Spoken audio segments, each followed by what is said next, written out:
Hi everyone, Max Charvel here, and in this video I would like to give you some tips on how to play Hourglass by Lamb of God. If you find this helpful, don't forget to give it a thumbs up. So I'll be talking kind of about some tricks for the right hand, some tricks for the left hand, and maybe like a little bit of kind of how I think the song sort of works in terms of music theory. Just a little bit though. So, okay, a lot of the bits of this song involve these kind of little they're not triplets. They're 16th notes, but like,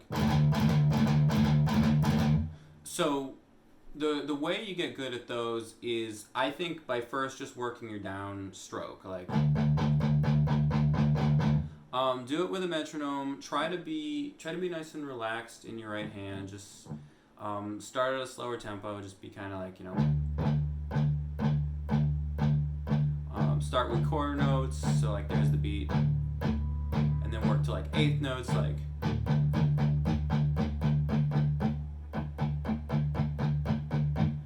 maybe work on sets of 3, like and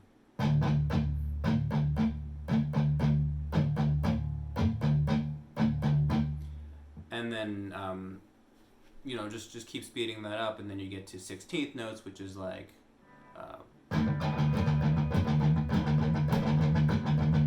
right. So here you'll be doing sets at 3. So like, so one thing to keep in mind is well, you should always do these starting on a downstroke. So don't do like,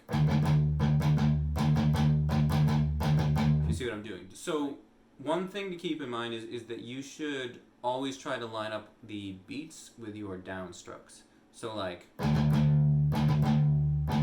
rather than like,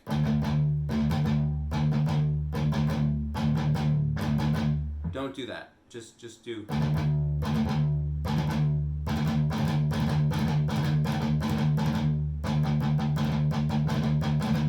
Okay. And the reason for that is because, I mean, number one, you're sort of forcing yourself to have to learn to do 2 different things. I mean, you have to now practice like 2 different motions, but I mean, also I think that it will make your rhythm better if you just focus on having the downstrokes be on the beats.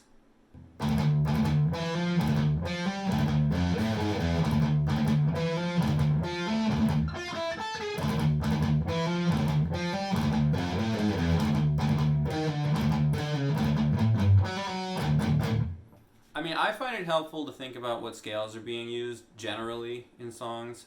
In this case, it's kind of a mix. I mean, it's definitely in the key of D, but there's definitely like a tritone in there sometimes.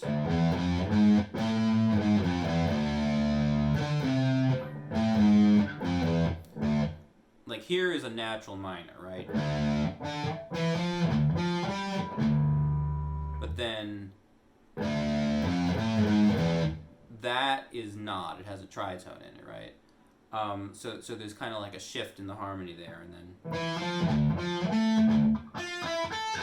that's the same thing as. So again, it's like first it's sort of the natural minor scale, and then it shifts to this other mode, right? I mean, I find it helpful to think about this stuff. Maybe you'd rather just memorize the numbers of the frets. I mean, really, whatever works for you. But I find in many songs it's easier to try to memorize the scales being used and think about kind of, am I going up and down the scale or what?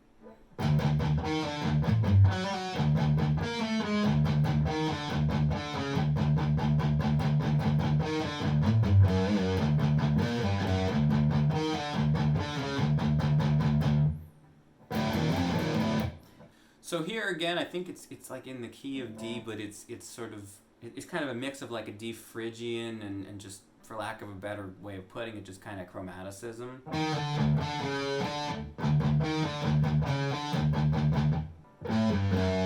mean, that could be kind of like Phrygian dominant right there.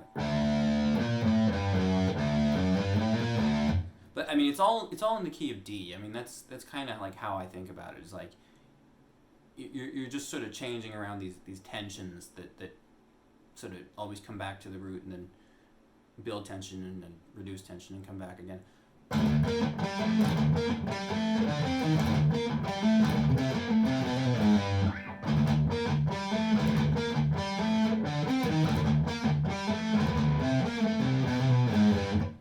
again, the hard part here is the right hand.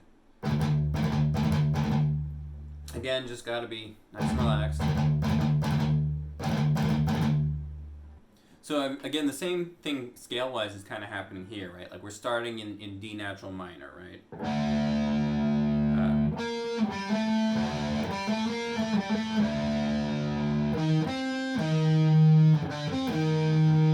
Well, actually, it's a flat too, so that puts it at like D Phrygian.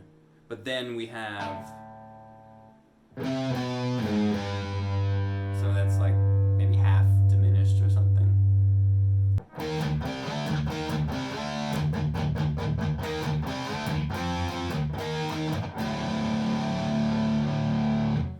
Alright, so that one's not too bad. I think if this song has a chorus, that would kind of be it based on like the drumming of it. Just kind of that like sort of crashing straight beat that you can kind of like bob your head to.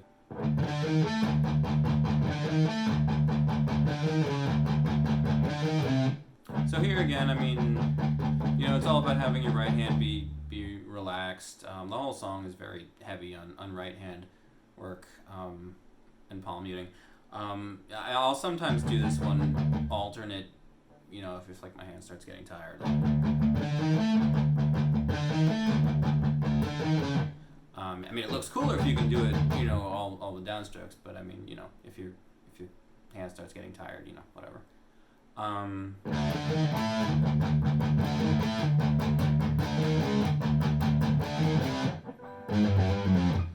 Okay, so this is tricky for a bunch of different reasons.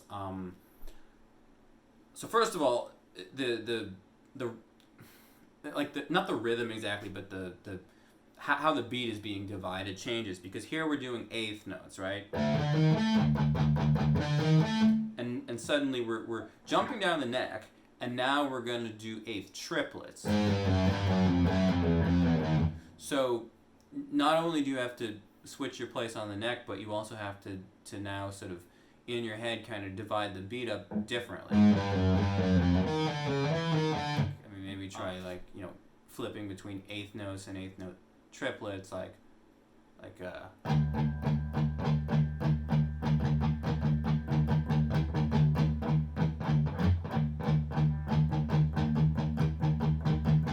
just as a thought for an exercise. That one's just tricky.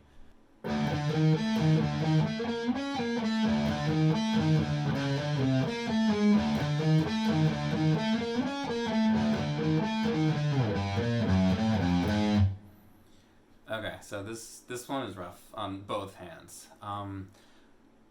So like when I do Lamb of God songs, I'm never really sure like if I should be doing a lot of sliding or if I should be trying to like do a lot of stuff with my pinky or you know, like is there a right way to do it? How do they do it? So like for example here, I could do this with only the index and middle finger, but then I have to do more sliding. So the alternative would be, so then, you know, I'm bringing my pinky in, but I don't have to slide my left hand. Same here, it's like, do I go, right? Or do I go? So one way, I can do it with two fingers, but the other way, but I have to slide. I have to slide with my left hand. The other way is, I'm using three fingers, but now I don't have to slide. So, I mean, I don't think there's a right way to do it. I would say, I think I generally will try to use more fingers first and resort to like sliding all around the neck second. I think in this song, a lot of the time, it is easier to actually do the slide, but I mean, you know, try both ways, see what you find easier. And same with here. I mean, you can't avoid a slide here. My advice for this is be super relaxed and try to try not to lift your pinky up. If you're doing it with your pinky, try not to lift it off the string any more than you have to. So don't be like,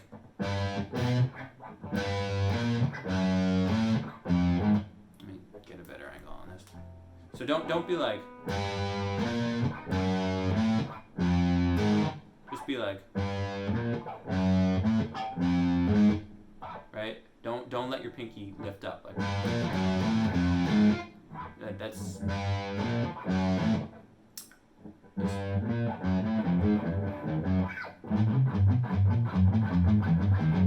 Right, it's unnecessary work for you to lift your whole hand up like that.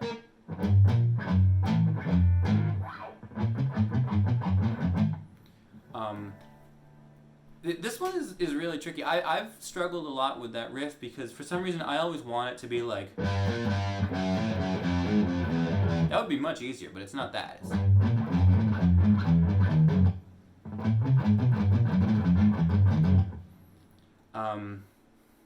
Because it's like you put your pinky down and then you have to slide with your index finger. So I don't know. I've always found it difficult, but again, just you know, here it's your left hand. Just really try to have it just be nice and relaxed. Don't like tense up and you know you'll probably start to hurt yourself if you're like very tense when you do this, or you won't be able to do it fast. So just really just try to be relaxed and don't be afraid to practice it slow.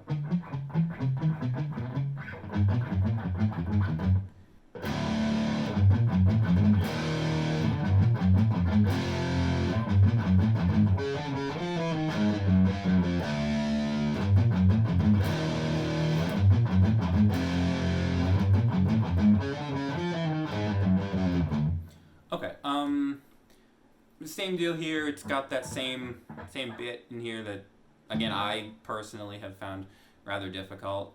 As far as like what scale is being used, I mean, it's just like pure chromaticism. I mean, I don't like to memorize fret numbers, but I kind of think here you sort of have to think like 5, 8, 4, 7, 3, 6, or you can remember like 5th fret and then a minor third, 4th fret minor third, 3rd fret minor third. I mean, I try not to memorize too many numbers if I can help it. But I mean, again, with Lamb of God songs, it's tough because the scales are so kind of all over the place. But yeah, so this riff is the same kind of thing. Like you just have to be very relaxed when you do that part. At least the rhythm isn't changing as opposed to the one where you have to play like 8th notes and then triplets. So in that sense, it's a little bit easier. So yeah, the one other riff is just like, and then you have that really cool little drum fill. Yeah, just keep your right hand relaxed. Again, those are the hardest parts for the right hand. So I mean, really, don't be afraid to practice slow. Use a metronome. Try to keep your right arm and your right hand nice and relaxed. Don't do more work than you have to. Don't be like just don't exaggerate. Just stay relaxed.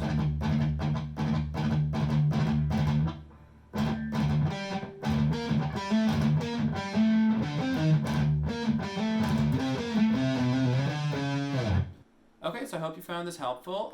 If you did, please give it a thumbs up, and also let me know in the comments, like, what parts of this were helpful. Are there things I could have explained better? Are there other tutorials you'd like me to make? All that stuff would be awesome. So thank you for watching, and see you next time.